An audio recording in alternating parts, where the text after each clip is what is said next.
Okay, welcome to the Arkansas Broadband Leaders Network. It's July 18th, 2025, and we're going to be talking about the subject.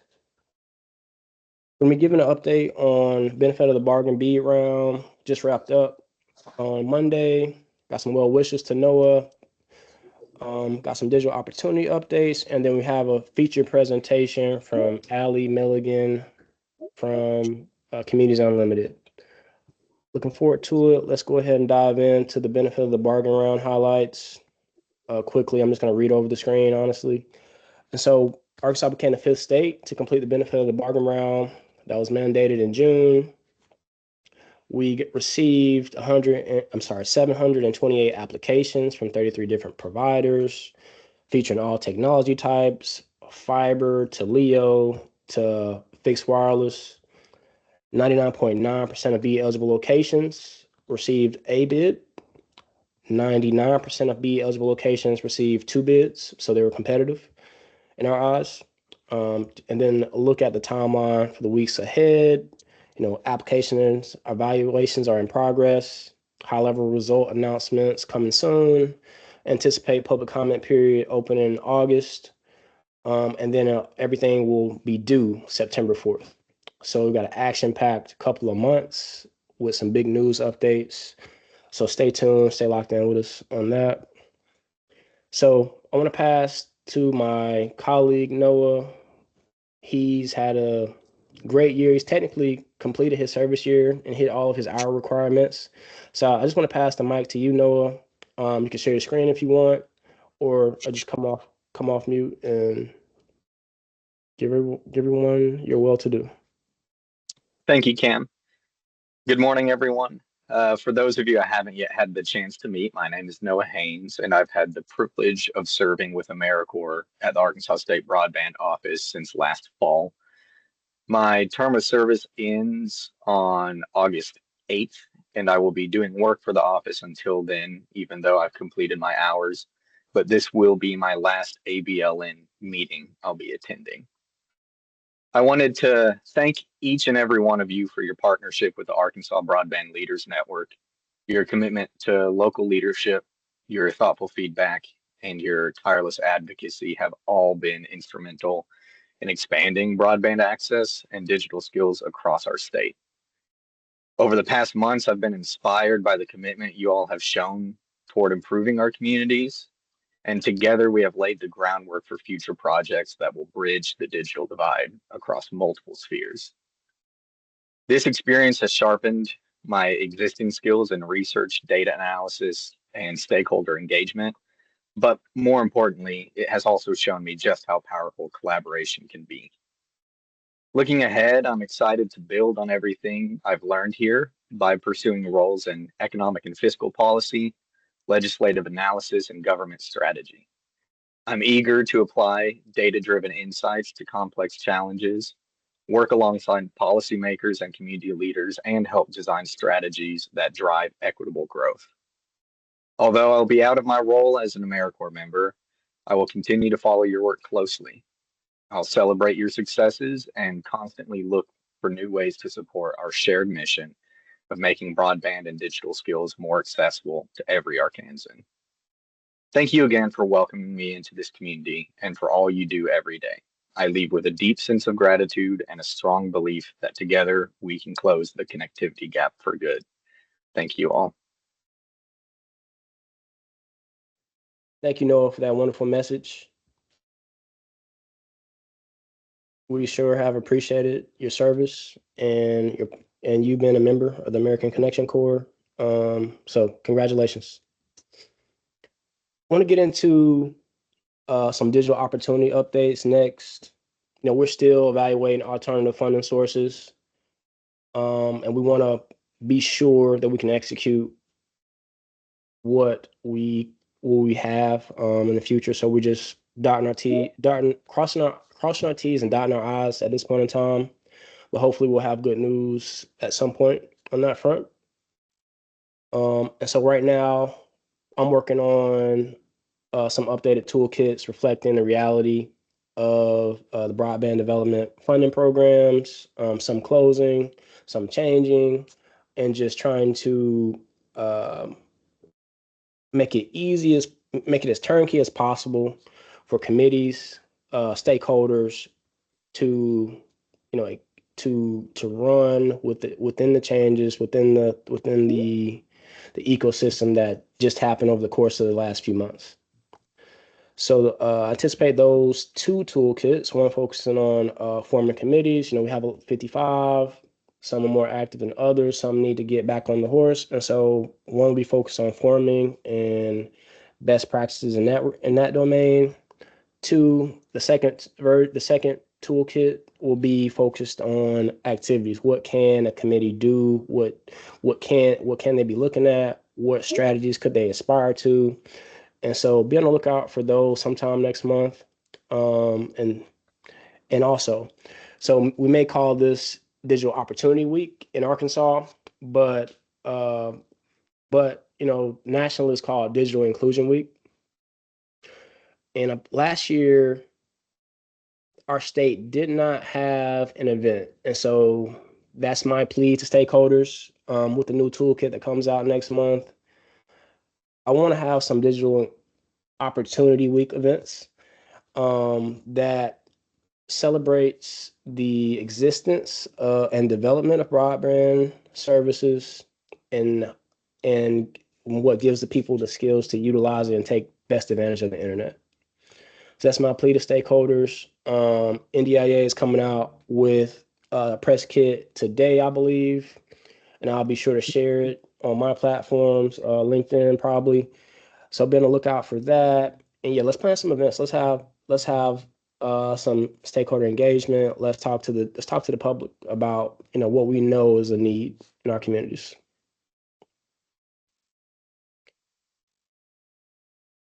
Okay, going on. So I wanted to follow up on the broadband subscription related data that I had in our last meeting. I believe it was the 20th of June, before the holiday. I I shared some results from FCC's broad big broadband data collection. They that got published in May of this year, but the data was back from June of 2024. That's a huge lag. So, we need to be able to have that data sooner, especially if it's collected every 6 months. That's my horse. But we also need to try and make efforts to improve broadband subscriptions by counties. So here's what I shared back in June.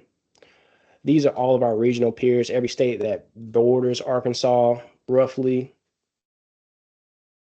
And so just gathering the data, understanding it, seeing it for what it is. These are county subscriptions. So this is what you are seeing is the number of counties and the range of adoption uh, for each. You can't itemize them. Don't know exactly which county is in which bucket, but you see that the majority of our counties are under 60%, and so we want to make efforts to change that. Got a lot in the bucket of 20 to 40% of their locations, residential locations, being subscribed to broadband. We can really make some hay there. And so just resharing the data, contextualizing it, like the old teacher from that we got, the visiting teacher that we have from Harvard. Context matters in world development. So context around this data. So broadband data collection published in May, collected in June of 2024. These are subscription ratios, and specifically at speeds of the federal definition of broadband of 100 over 20. So these are not subscriptions outright. These are subscriptions at 120 or above. Also affecting this data was the Portable Connectivity Program was in existence. I think it wrapped up in April of 2024. So it may have helped that broadband data collection effort. So just making the context plain. Okay. What are the top factors? So, I was working hard the last couple of weeks trying to, find that thread the needle through the uh I don't know what I'm saying right now. I was working hard to trying to find something contrary to get to it. But I think it boils down to this, and you may recognize these themes from our digital skills and opportunity plan, but they pretty much hold true from my knowledge. And so, what are the top factors preventing broadband subscriptions? Again, above that 120 speed. So availability. So in May of 2023, B eligible locations were at 190,000 locations out of our 1.2 residential locations. So a little bit over 10%. And so as of today, we stand at 84,000 B eligible locations. So, we've made tremendous progress. In fact, we were the number one state in the country in terms of closing this gap of, of broadband availability at the residential location. And so there may be a knowledge gap of, hey, I don't know if I have service, but historically I didn't have service. Or they may still be a part of that 84,000 locations that lack broadband service at 100 down, 100 up. I'm 100 down, 100 down, 20 up. And so it may be a knowledge gap there in terms of, hey, I'm served, but I didn't actually know. And so that may be a barrier. Costs. Around 607 households were eligible for the ACP program. At conservatively at 2.5 a household. That's over 1.5 million people. And so they may struggle with affordability. I mean, they were eligible for the affordable connectivity program that help residential users connect to broadband with a federal subsidy. So that may be the reality for a lot of our people. This is one of the hardest economic times, or it's been one of the prolonged hardest economic times in recent history. So that may be a reality for a lot of our constituents. And so just respecting that. And then smartphone dependence. That's another big gap. I've read some research in an effort to try to contradict these efforts. And this holds true. With 38.7% of our population not having a laptop, tablet, desktop at home, large screen device access at home, and only a smartphone. you know, if I only have a smartphone, what is the use case? What is the need? Especially if I struggle with costs to have a large, what's the use case? What's the need to subscribe to broadband as well as and have a smartphone at home? That's the mentality. That's the idea. But it is a barrier to connectivity at home. Smartphone dependence. And so these are the three biggest factors that I have summarized. I think these are our top barriers, and we'll try to work to address those in the near future. Okay, possible solutions. County broadband committees and individuals can share these tools. Number one, broadband, the Arkansas State Broadband Map. Our broadband map is the best way to find out what service providers serve Hello, this is Sylvia. a particular location within the All state. right, thanks. How about yourself? I'm sorry. Could you mute whoever that is? I don't. Trying to run against Tomcat. I'm sorry, say that again. Yeah. I'm sorry. So the Arkansas State Broadband Map is the best way to find out if a particular address in our state has access to a service, a provider, and what level of service is at. And you can check, you call to verify, but our state broadband map is going to be the best tool. Second, everyone on has a low cost offer finding. Within that, you will be able to find out at the zip code level, again, at the zip code level, what low cost service options exist at your zip code. Additionally, for qualifying individuals at the zip code level, again, you will be able to find a low cost device that you can purchase from a nonprofit refurbisher or nonprofit refurbisher or a similar program. So you can find low cost offers and devices at the zip code level with the everyone on to them. The Universal Service Administration has a company near me tool that local stakeholders can share. And this will, again, at the zip code level, show you companies that offer low cost plans and what companies exist at the zip code level, just emphasizing that. And also will show you if the provider, the company at your zip code level participates in the Lifeline federal subsidy program. And so these are the top tools that our county broadband committees, passionate individuals, or just stakeholders, or people that are talking in the church groups. You can share these tools, use these tools, demonstrate them, and they can solve the availability question, the question around cell phone dependence, or the barrier around cell phone dependence, and also the barrier around affordability in some cases. And so these are three great tools that our stakeholders can be equipped with to try to solve the barriers to connectivity.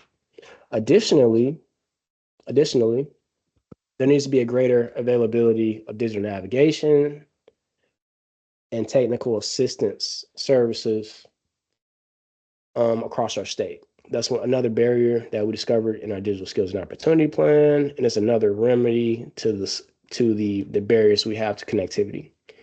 So that just recapping that data, we want to increase subscriptions, of course, keep businesses and where they exist and where they are going to become available, and we want to use these tools to help mitigate the gaps. And so with all that, I want to pass to our featured guest, Allie Milligan from Communities Unlimited. Sorry, one second. Yeah, I want to pass to our featured guest, Allie Milligan. And they've just launched a technical assistance program. So, Allie, the floor is yours. Please share your screen. I'm going to stop sharing now. You can take it from there. Awesome. Thank you, Cam. I think you can see my screen now, correct? Yes. Okay. So my name is Allie Milligan, and I work with a nonprofit called Communities Unlimited. We're based here in Fayetteville, Arkansas. I currently live in Texarkana, Arkansas. And we do a lot of different things for rural communities. So I work on the broadband team as a broadband technical assistance provider. And through that role, I support communities across the CU 7-state footprint, but I primarily am focused on Arkansas by assisting with broadband planning. I deliver education, address connectivity challenges, and foster local partnerships to empower residents and stakeholders in advocating for improved internet access and adoption. So I'm going to tell you a little bit about what Communities Unlimited is. We are a 501c3 nonprofit founded in 1976, and we connect people to solutions through human connections. We are located in 7 states. That is our working space, and those states are Alabama, Arkansas, Louisiana, Mississippi, Oklahoma, Tennessee, and Texas. We have a huge impact on rural communities. This is our impact from 2024. We served almost 1.5 million people in a little over 1,000 communities. Like I mentioned a minute ago, I'm part of the broadband team, but Communities Unlimited has many different areas that they work in, and I'm going to go over some of those very quickly.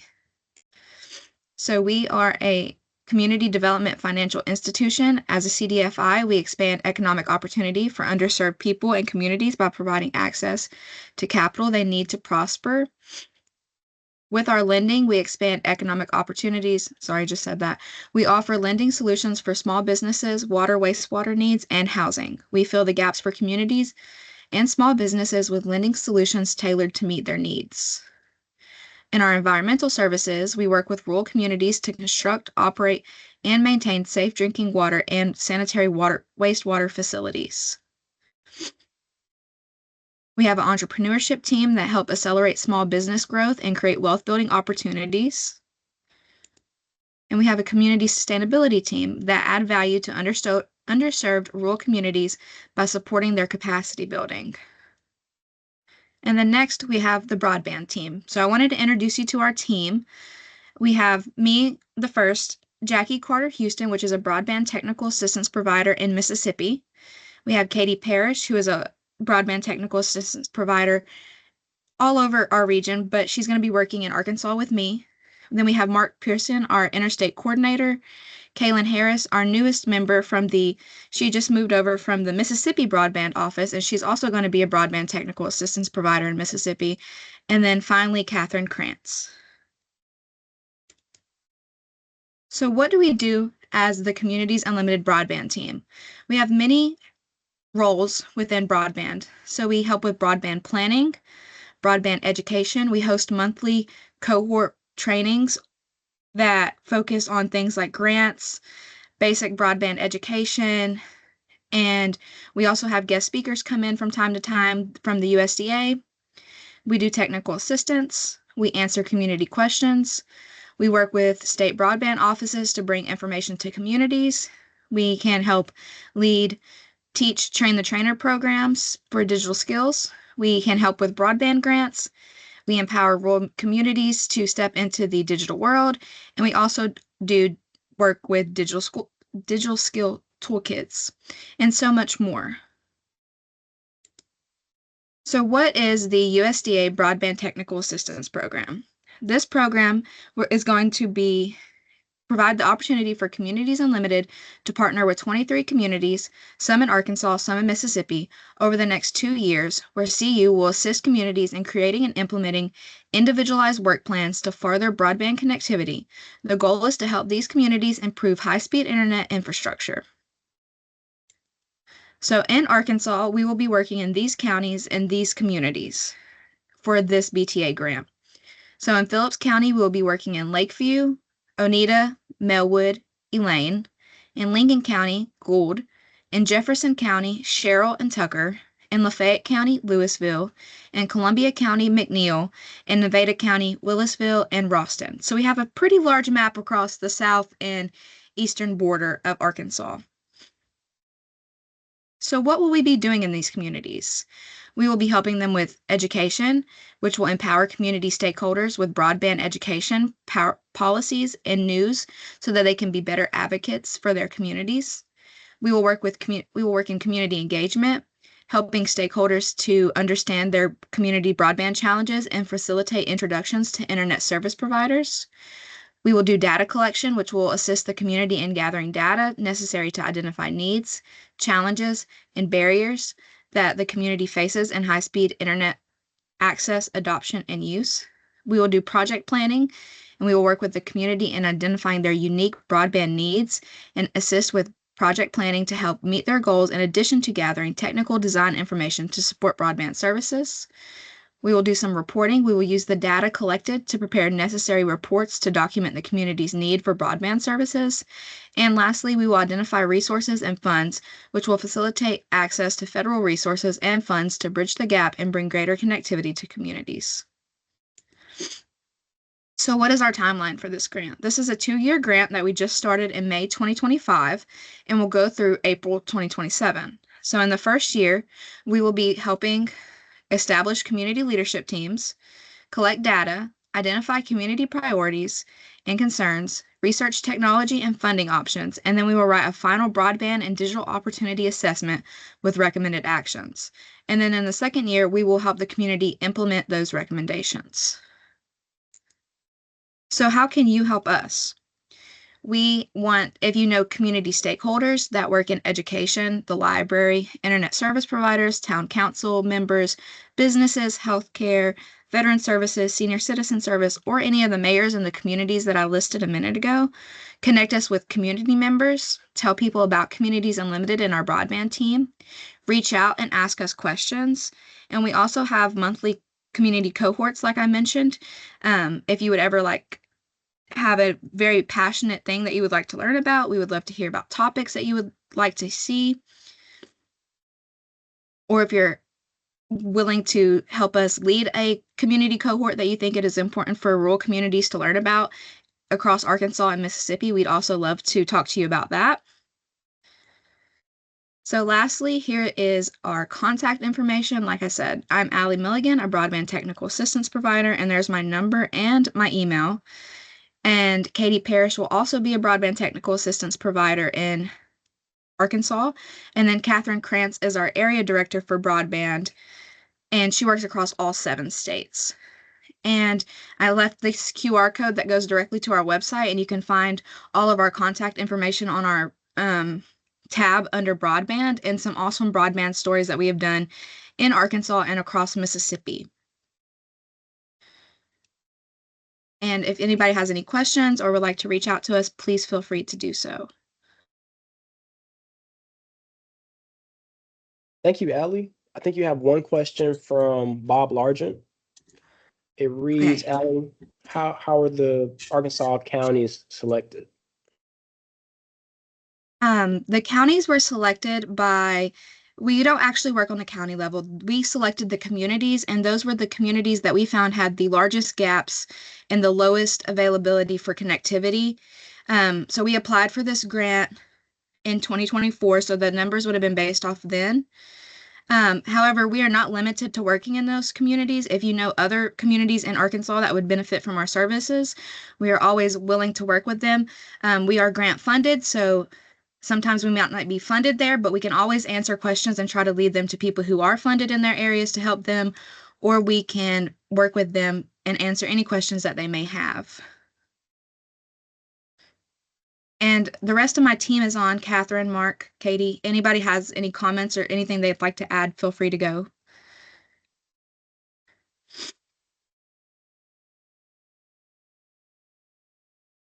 Hey, Allie, no comments necessarily other than just good job. I love your presentation. And to all of you Arkansas folks, I'm looking forward to working with you guys out in Arkansas.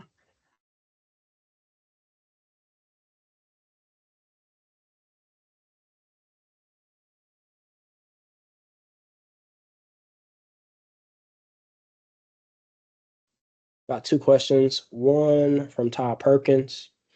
Do we know how many residential users in rural areas outside of cities and towns have actually been connected to broadband or have access? Yes, nuanced question.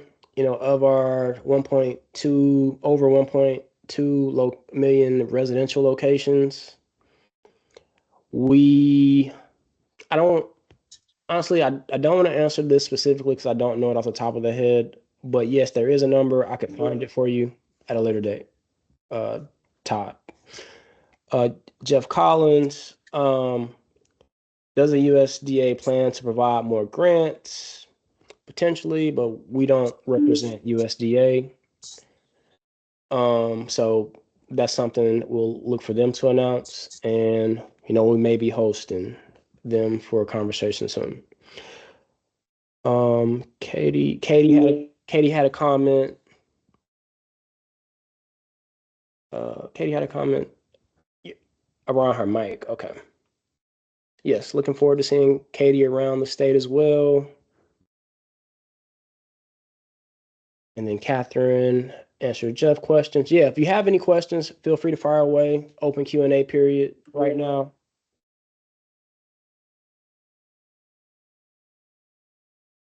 Yes, and I'll go ahead and add something, Cam. So we are planning some community kickoff events coming up, and I'm still screen sharing, right?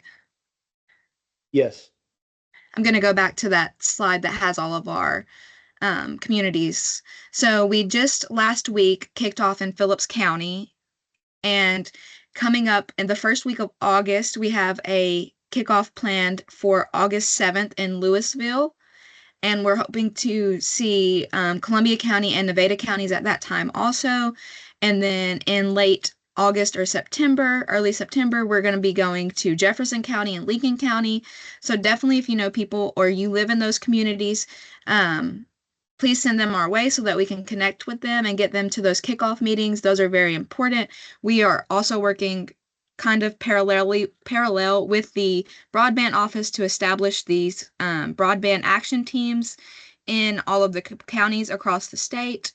So we want to help Cam build those up, and he's already helped connect us with a few people in those areas, but we want to help him also in the areas that they are lacking so that we can have a well-rounded mission.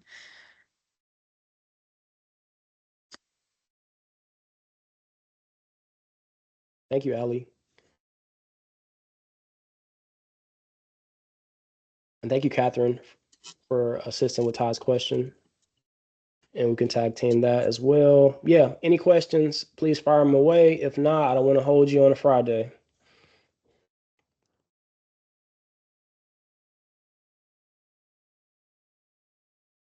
Okay, one for the good. Okay, Marcus. Marcus, you're fine. Yeah, Marcus, you're fine. We'll love to host you in the future.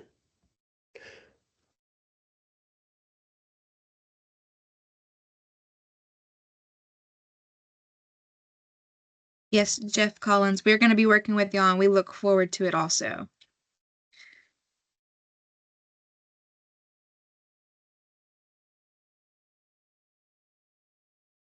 Okay, yeah, I'm gonna call it. Happy Friday. Thank you everybody for joining. This concludes our ABLN for today. Everyone take care, have a safe weekend, have a fun weekend. Thanks, Cam.